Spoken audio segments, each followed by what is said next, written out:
ગામથી પિતાનો ફોન આવ્યો, તારી માતાની તબિયત સારી નથી, તે ગઈકાલથી બીમાર છે, જો શક્ય હોય તો તેને મળવા આવો. દીકરાના ચિંતિત અવાજમાં, મમ્મી ખૂબ બીમાર છે અને તમે મને કહ્યું નહીં. હું સાંજની ટ્રેનમાં જ આવી રહ્યો છું. માતાએ કહ્યું, મારી પૌત્રીને પણ લેતો આવજે દીકરા. દીકરાએ પૂછ્યું, માં તમે ઠીક છો? તમને સારું છે? તમારી દવા સમયસર લો? સમાચાર પૂછ્યા. મા અને પિતાએ આ સ્થિતિમાં, મારી પાસે મારા વિશે વિચારવાનો સમય નથી.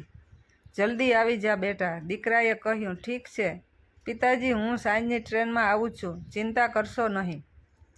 દીકરો સાંજની ટ્રેનમાં ગામડે ઘરે પહોંચ્યો. માતાની હાલત ખરેખર ચિંતાજનક છે.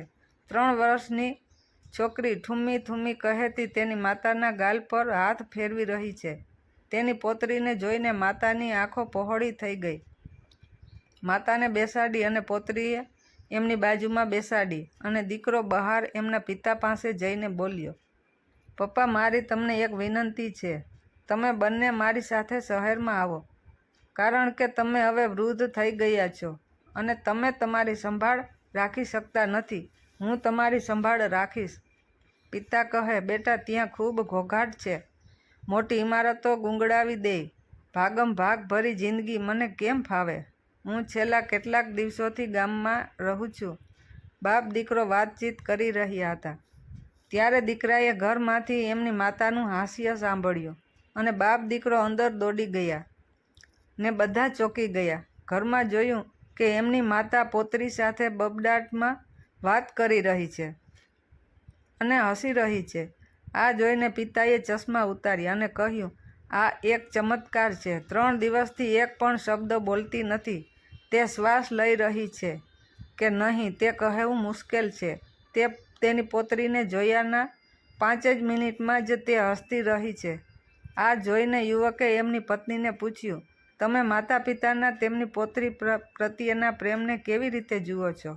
બધાએ કહ્યું, તે ખરેખર એક ચમત્કાર છે.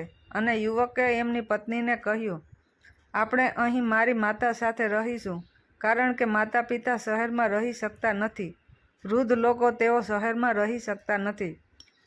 પત્નીએ પૂછ્યું, આપણે શહેરમાં મોટા થયા છે, તો શું તમે ગામમાં રહેવા માટે અનુકૂળ રહેશો? યુવકે કહ્યું, હા, તે કોઈ સમસ્યા નહીં હોય. તેના બદલે હું આરામથી રહીશ. પત્નીએ પણ રહેવા માટે સહમતિ આપી અને કહ્યું, આપણી દીકરી તોફાની છે અને જ્યારે મારે તેની સાથે વ્યવહાર કરવો પડે છે ત્યારે મારી પરિસ્થિતિ વધુ ખરાબ થઈ જાય છે.